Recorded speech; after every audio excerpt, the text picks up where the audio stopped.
friend Hosillos, and Hosillos is spelled Hosillos. Okay. And your position here? Standing position. I'm just kidding. I am the supported employment specialist at the Lutheran Community Services Resource Center. All right. And how big of a need is there in Prineville and Central Oregon in general for what you guys are trying to do here? How you doing? Well, Now, are you talking about my program or the resource center?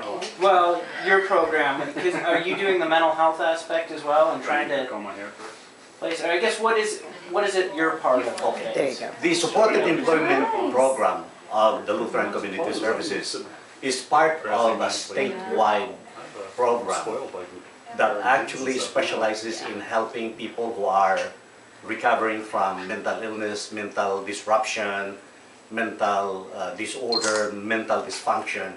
When these people go to a therapist that is actually housed at the Lutheran Community Services, when they express a desire to go back to work, then the therapist would refer these clients to me because my job is to help these folks get back to work in the community. So is there a need? There is a great need because we have a lot of people who are coming to the Lutheran Community Services Center for mental health recovery programs. All right. And how's the success rate been in being able to place these people out in the workforce?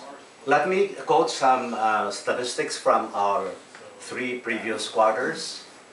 For the first quarter of 2013, we only had 1 person who was working. However, that jumped exponentially on the second quarter. We had 15 clients who were seeing me, and out of those 15, 8 were working. So that's employment rate of almost 50%. And then the last quarter, which is from July to September, we had about 22 clients, and out of those 22 clients, 8 clients were still working. So with the very limited job market that we have in Crook County and in Prineville, we believe that our numbers are really doing very good. And how important do you think it is for the mental health recovery part of things to have somebody out there doing a job and building some confidence and things like that for themselves? Very good question. Keep in mind that most of the people who go for mental health therapy are people who also lost their self-esteem, their self-worth. So when they come to a specialist like me, and my sole job is to help them bring back their self-esteem and self-worth by letting them know that they have a lot of strengths in them. The first thing that I do when they are referred to me by a clinician is to sit down with them and let them fill up a vocational profile. Out of that vocational profile, in only 1 hour, I'll be able to know what they are capable of doing in the community. So even before they come for the second session, I go out and find a job match for them. On the second session, I help them create a resume.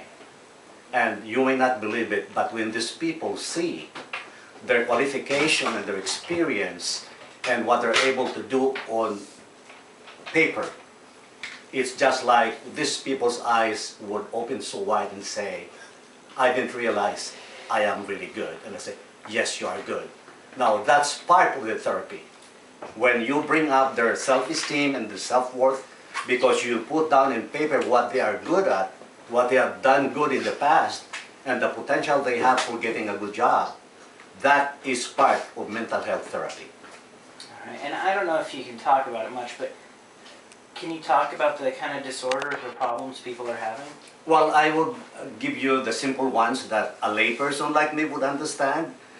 Most of these people are battling anxiety, depression, and the most popular we have now is PTSD, which stands for post-traumatic stress disorder. And these are not only for people who come back from Iraq and Afghanistan. These are people who are traumatized because of their life experience, maybe being abused even by a family member or a peer in school. So these are the most common we have.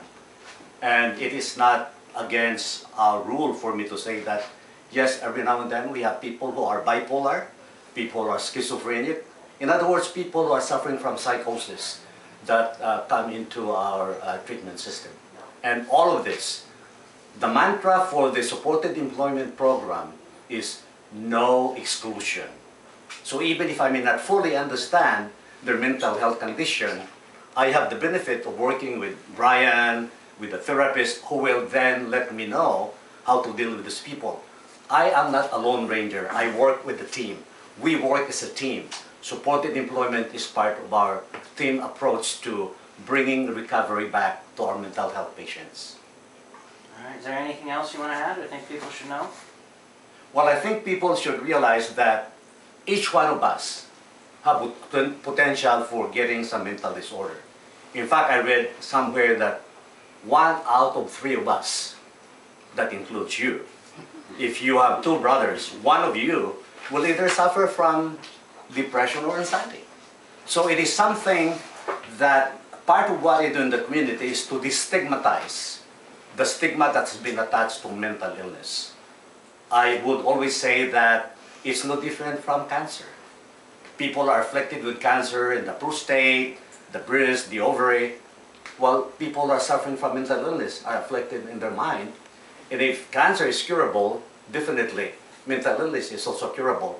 That's why we at the Lutheran Community Services, and especially the Resource Center, we are opening today because we believe that we have a lot to offer by way of networking with the resources that is in the community. Can you talk a little bit about how employers get to know about supported employment? What's part of your job duties in meeting the employers? What I do as part of my job is I'm basically a marketing person. So I believe in the program Supported Employment. I believe in my agency, Lutheran Community Services. I believe in the Resource Center that we're opening today. So what I do is I gladly go out to the community and tell them what we have to offer. And so when I succeed to sell our agency in the program, then it follows that we will be able to find a job placement for our clients. All right, and how do you come about clients? Clients are brought to our attention by our community partners, DHS, and other government agencies. Then they get into our treatment program. All they need to do is walk in. They have to voluntarily walk in and say, I need to see a mental health therapist. So then when they are processed by the therapist, some of them will say, I want to go back to work. That's when they are then referred to me.